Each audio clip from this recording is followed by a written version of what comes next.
Well, thank you very much, everybody. It's a real honor to welcome all of you to the White House, the famous Oval Office, and we award the first ever Medals of Sacrifice to 3 heroic law enforcement officers from Palm Beach County, Florida. I went to the service. It was crazy. It was just horrible.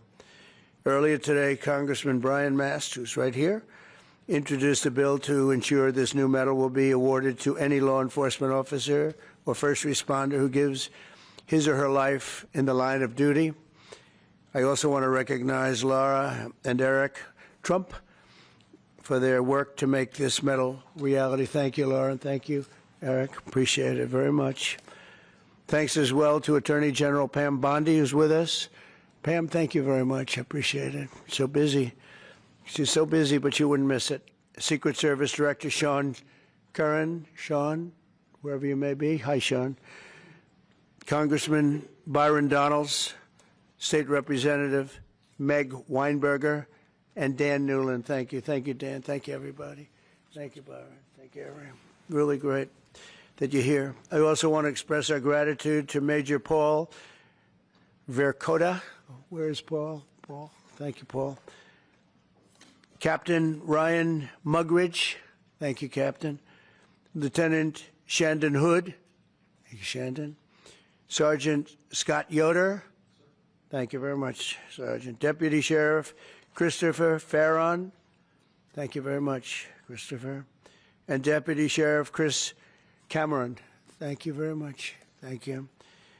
And all of the Palm Beach Sheriff's Office. We have many people here representing that incredible office. I know it very well. Very special thanks as well to Alexander Arnault, who's a tremendous person with his father, who they own Tiffany, and they really devoted a tremendous time and effort to helping us design this beautiful medal. And thank you very much, Alexander. I appreciate that you came all the way from France, and the incredible team at Tiffany and Company. And Tiffany is doing great. He's a fantastic leader. You know all about the fantastic, the great Arnault family. And the fact that you came for this is very, very meaningful, actually. It's really incredible. But for crafting this beautiful medal, and I know he looked at it and he worked on it, and he had his best people working on it, and people are loving it. And this will go on for a long time. You'll be making that medal for a long time. Unfortunately, in one way, it's very sad, but we properly respect the ones that have lost their lives. Today, we also remember 3 remarkable heroes who will become the medal's first ever recipients. It's a big honor. Corporal Luis Paez, Jr., Deputy Sheriff Ralph Butch Waller, Jr., and Deputy Sheriff Ignacio Dan Diaz. And thank you very much. You're represented by family members who are, I was there with them. That was devastation. They were devastated. We're profoundly grateful to be joined by their loved ones. Corporal Paez's former wife, Doris. Thank you, Doris, for being with us. Thank you very much. Thank you. And his son, Cameron, good-looking son, too. Deputy Waller's wife, Denise. Thank you, Denise, very much. And Deputy Diaz's daughter, Alexandria. Thank you. Thank you very much. I want to thank you all. And the 3 officers we recognize today were close friends. They were really close friends and colleagues, and together they dedicated their lives to protecting the people of Palm Beach County and well beyond. And they were beloved by everyone and respected by all. Really, really top-of-the-line people. Countless times when I was in Florida, they proudly saved, and they saved a lot of lives. They were going around saving a lot of lives. Their reputation was incredible. They served in motorcades for presidents, called presidential motorcades, a very dangerous job, actually, and I was deeply honored to attend their memorial service last year. In a horrific accident in November, the 3 officers were working to restart one of their motorcycles on the shoulder of a road when they were struck by a SUV, struck dead center, and all 3 perished from their injuries. Essentially, they perished immediately. This was a terrible tragedy. It shook the entire Palm Beach community like very, very few events I've ever seen. All of Florida mourned their loss, and today our entire nation joins in honoring these three incredible patriots taken from us much too soon, much, much too soon. To Doris, Cameron, Denise, Alexandria, and to all of those who love these brave men, we are deeply sorry for your loss and eternally grateful for their sacrifice, their great, great sacrifice, just respected by everybody. We'll never forget their legacy, and we will never forget the debt we owe all of these great law enforcement heroes who have given their lives to keep our community safe and make America strong again. We have so many unbelievable people in the police department and other departments, first responders, firemen, a lot of brave, incredible people.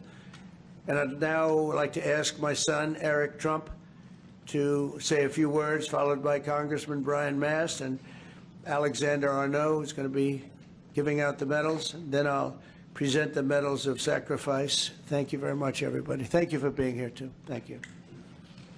Please. Mr. President, thank you very much. My father and I attended that funeral that day, and I can't tell you how moving that experience was. And one simple question was asked: why is there no medal of valor, medal of sacrifice that commemorates law enforcement officers, first responders who have fallen in the line of duty? And Congressman Mast, he was there with me that day.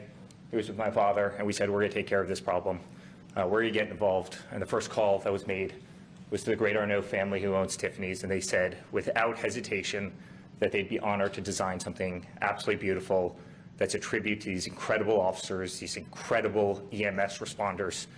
And here we are, roughly 6 months later, with something that's truly beautiful. I want to thank the Tiffany's family, the Arnault family, for all the work they put in their entire team. I can tell you this has been a nonstop effort. I want to thank the Congressman. Without the Congressman, his staff, we would not be here today. I want to thank the President for allowing us to do this. It's such an important mission. This medal is going to be given for hundreds and hundreds of years to come. And last but not least, I want to send, on behalf of this entire nation, on behalf of our entire family, the incredible families of the Palm Beach Sheriff's Office and your incredible families. They made the ultimate sacrifice, and know that we all appreciate their dedication. Many of us knew them, have met them, and we love them very much, and I'm sure they're missed. But today, hopefully, this is a great tribute to them, and I know, because of our wonderful President, that this medal will be given out for many years to come. Thank you very much. I would just start by thanking all of our law enforcement officers. The job is always dangerous, and you do it still every single day. And I would thank the families, because the job, as you are a reminder of, is often deadly. And I would thank you, Mr. President, because for the first time in our nation's history, you're willing to say to all of our first responders, all of our law enforcement, all of our firefighters, we're going to recognize that sacrifice from the office of the presidency for each and every one of them. And that's never taken place before, that recognition, that it's a job that's always dangerous and often deadly, and there's a debt that can never be repaid, but you're willing to recognize that debt. So thank you, Mr. President, for recognizing the debt. Thank you. Mr. President, Congressman, thank you very much for involving Tiffany in this process. We're very honored to having made these medals. Tiffany is a jeweler, as everyone knows it, but also a maker of American heritage. We were making the Medal of Honor in the 19th and early 20th century, and it's only natural that we followed with this heritage, just as we work on other very important American heirlooms. This medal was made in Providence, Rhode Island, in our largest factory in the U.S., out of silver, plated in 24-karat gold, just like the ceiling of this office, and represents the coat of arms of the United States. Mr. President, thank you very much. Thank you very much. Byron, would you like to say a few words, please? First, to be brief, to the families, we are so sorry for your sacrifice, but your officer from your family represented not just Palm Beach County, but the United States with honor. Mr. President, thank you for allowing this to go forward. To my colleague, Congressman Mass, thank you for your leadership. We will always honor first responders in the United States of America. Thanks. Okay. So,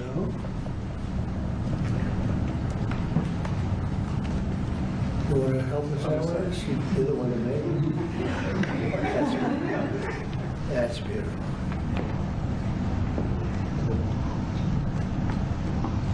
So can we ask the families to step forward, please? Chair, would you like to help us? Please.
I would like to thank you very much for honoring my husband and his brothers and for what you do for the country.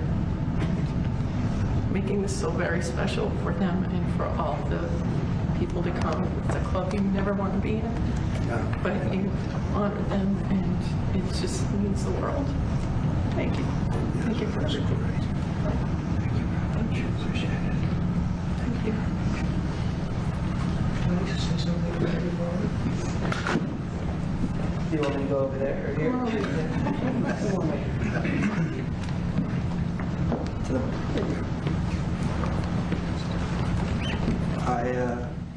I viewed my dad as Superman, someone my whole life you look up to. He's an amazing guy, and it's horrible that this happened to all three families. But I'm glad that something was done about it, and we got represented, and everyone in the future will be. So, thank you. Thank you very much. Be very proud of you. Thank you.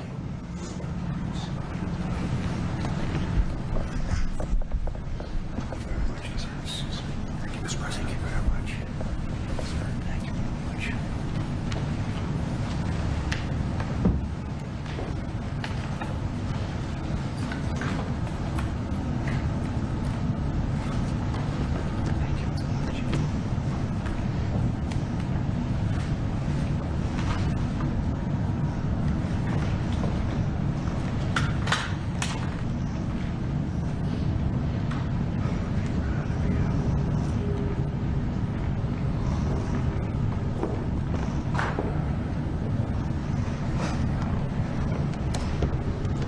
Would you like to say anything for us on behalf of the force? Would you like to say something? It's a very tough thing to do. Would you like to say something?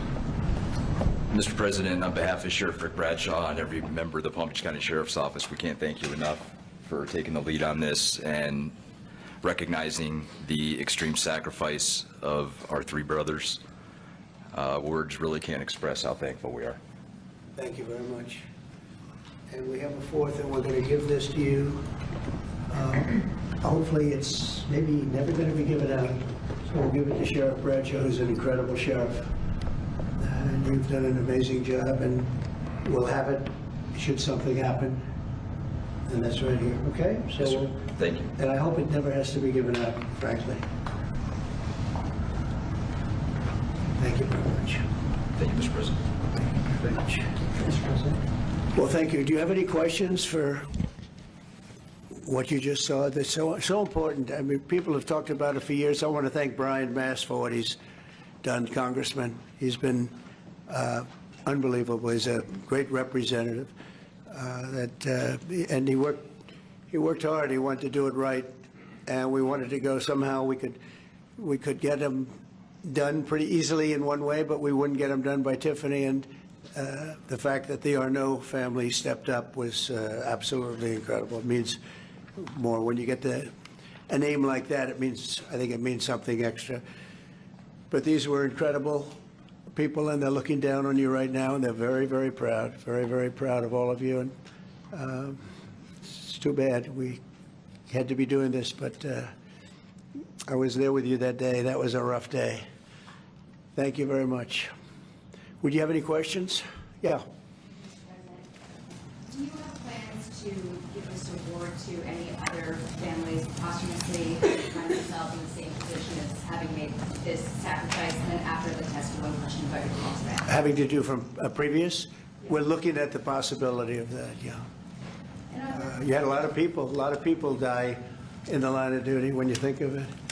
And we figured it was time to start. We haven't had the situation arise. This was a terrible situation. We haven't had it arise yet, but we're looking at going back a little bit and see what we can do about that. Yes, strongly. Yeah, go ahead. On your call with President Putin today, Yeah. you'd mentioned that the Pope would like to take a role potentially in mediating these talks. Does that mean that the U.S. is taking a step back from? No. I think it would be great to have it at the Vatican. Maybe it would have some extra significance. And I saw that it was discussed yesterday, so I thought, and people told me that they'd be honored to do it. I would imagine they would be. So, no, I think it would be maybe helpful.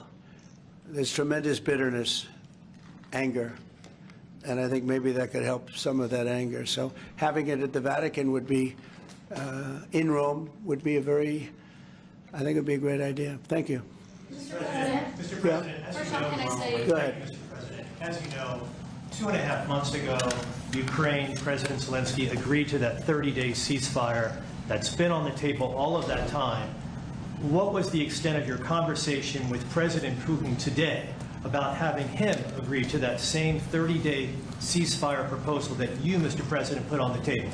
Well, what we've done, and very strongly, is we said, let's get this thing going. You know, I had many of the leaders of European nations on the line with me right after the call, and we have to get that thing solved. 5,000 young people every single week on average. And I've seen satellite pictures. You don't want to see these pictures.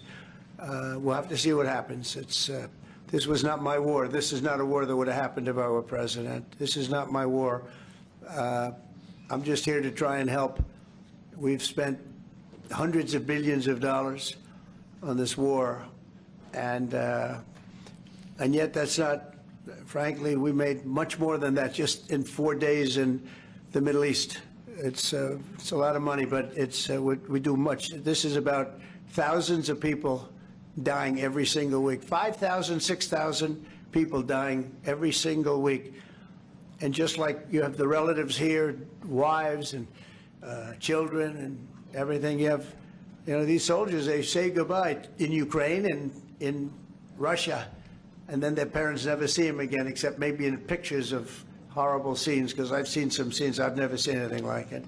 So we're going to see if we can get it taken care of. Yeah, please. First off, our thanks to the members of law enforcement who are here, and our condolences to the families. We're very sorry for your loss. Mr. President, on Ukraine and on your call today that you had with President Putin, you said last week that you thought nothing was going to happen, no advances would be made until you and Putin got together. Do you still feel that way? I think something's going to happen. It's a very big egos involved, I tell you. Big egos involved, but I think something's going to happen. And if it doesn't, I'd just back away, and they're going to have to keep going. Again, this was a European situation. It should have remained a European situation. Should have remained, but we have, because the past administration felt very strongly that we should be involved, and we got involved much more than Europe did in terms of the money and all of the things that we gave. We gave a massive, I think, record-setting amounts given to a foreign. There's never been anything like this, both weaponry and money. And Europe gave a lot also, but they didn't give anywhere near what we gave. We gave probably almost 3 times the amount. And it's just a shame. The whole thing is a shame. Did you ask The level of death here is just a shame. Yeah? Did you ask President Putin to meet with you About what? about Ukraine? Of course I did. I talked to him about it. I said, when are we going to end this, Vladimir? I've known him for a long time now. I said, when are we going to end this bloodshed, this bloodbath? It's a bloodbath. And I do believe he wants to end it. You know, when I made the call, I told the people last night, I spoke to the heads of the different countries, Germany and Finland. We had Italy, as you know, and UK was on the line today, and a couple of others. And then they were in turn calling everyone. Ursula was there from the European Union. She was terrific. And we spoke for a long time about it. And they got a problem. It's a big, big problem. It's a terrible war. It's a very hard to extradite themselves away from what's taking place over there. The amount of anger, the amount of hate, and the amount of death. It's very hard, very tough situation. But I said to him, we got to get going. And I did say also, if I thought that you couldn't do it, I'd step away, because what are you going to do? We don't have boots on the ground. We wouldn't have boots on the ground. But we do have a big stake. And the financial amount that was put up is just crazy. It's crazy. This isn't for us. This is for somebody else.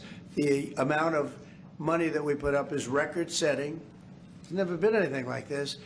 And that includes weapons. Never been anything like this. Yeah, please. Mr. President, on the medal, how far back do you intend to look to consider for the recipients? And then on your call today, if Putin ultimately proves to be the obstacle to peace, is further arming Ukraine on the table at that point? Well, we'll look. I mean, we're going to look. I hope that, I like to think positively, frankly. I just can't believe that they allow this to continue.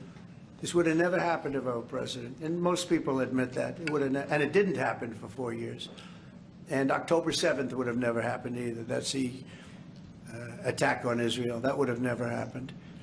So sad, a lot of things wouldn't have happened, but so sad to see it. Now, I think that there's a good chance we can get this done. I believe Putin wants to do it. Now, if I thought Putin didn't want, I mean, that's what I do. My whole life is like deals, one big deal. And if I thought that President Putin did not want to get this over with, I wouldn't even be talking about it, because I'd just pull out. What did you hear that gave you confidence that he does want peace versus buying time? I think he's had enough. I think he's had enough. This has been a long time. This has been going on for more than 3 years. When you think, right? It's been going on for a long time. Yeah, please. Oh, thank you, Mr. President.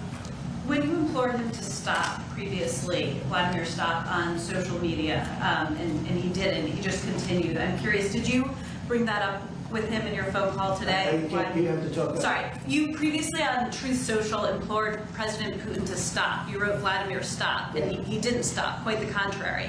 I'm curious, did you bring that up on your call with him today? No, I didn't bring that up. But I did say, it's time. You got to stop this thing. And I believe he wants to stop. Look, I would be, I think, very able to tell whether or not he wanted to or what. I thought there was a very good chance, like a 50-50 chance, that he would say, I want to take the whole thing. I didn't know what he was going to say. And then they have a different kind of a problem. But I believe he wants to stop. You sure. Just now about backing away or walking away if it looks like it's going to be an intractable problem. Do you have a red line in your head of what would cause you to back away? And yeah, in my head, but not something I'm going to announce. But yeah, definitely in my head I do. Yeah. Exactly would that look because like? This isn't our war. This is not my war. This is not the war. I mean, we got ourselves entangled in something that we shouldn't have been involved in. And we would have been a lot better off. And maybe the whole thing would have been better off, because it can't be much worse. It's a real mess. It's a death trap. So I think that, yeah, I would say I do have a certain line, but I don't want to say what that line is, because I think it makes the negotiation even more difficult than it is. Yes, please. Mr. President, thank you all for your sacrifice. I'm so sorry for your loss and everybody. You mentioned the bloodbath you want to see end in Ukraine. You mentioned that you believe Putin wants peace, but he just attacked Ukraine yesterday. So what makes you think that he wants peace? Well, he's in a war, you know. I mean, nobody said don't. They're fighting, they're attacking each other, and people are dying all the time. He's in a war. He's fighting a war. Nobody said he was going to stop. I think, is it terrible? Yeah, it's terrible. I think it's terrible. Can you wait on President Biden? President Biden was diagnosed with cancer, the war, and then I'm asking about reconciliation. Why haven't you increased the sanctions on Russia yet? Well, because I think there's a chance of getting something done. And if you do that, you can also make it much worse. But there could be a time when that's going to happen. Yep.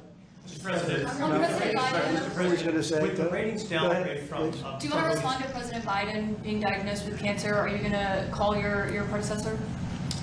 I think it's very sad, actually. I'm surprised that it wasn't, you know, the public wasn't notified a long time ago, because to get to stage 9, that's a long time.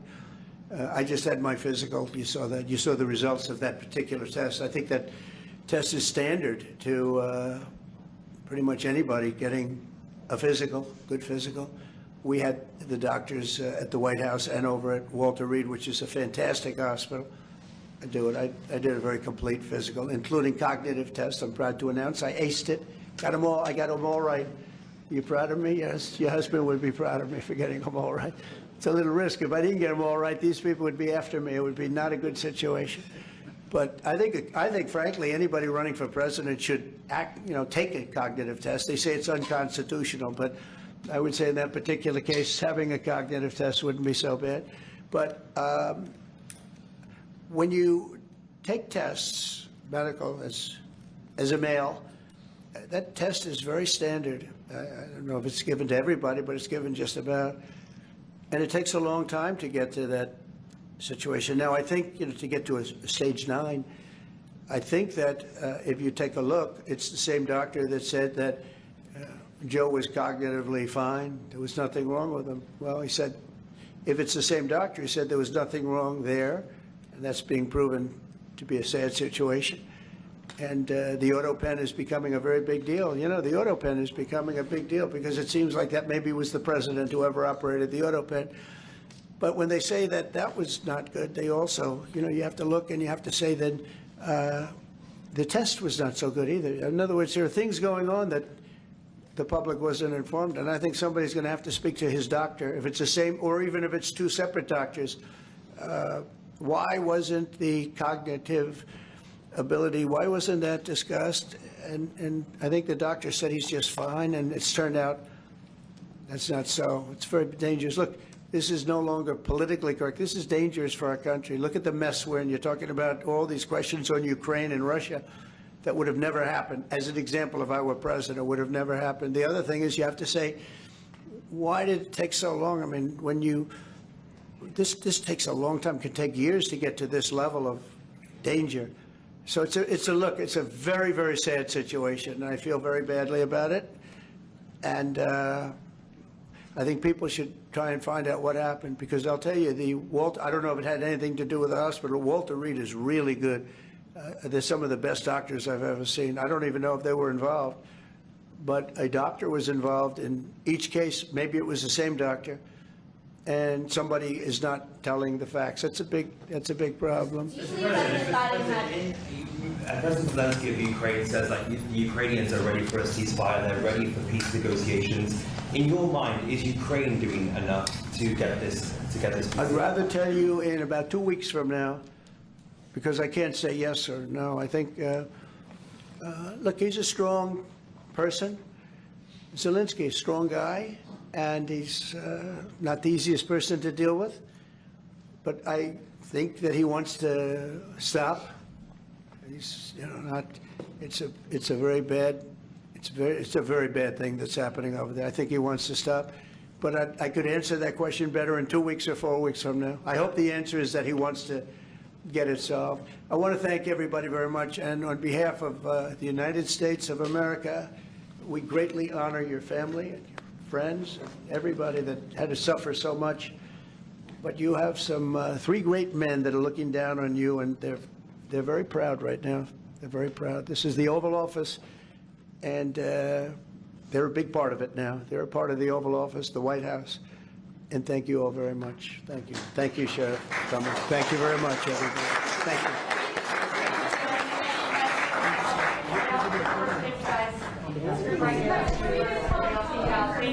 Thank you all.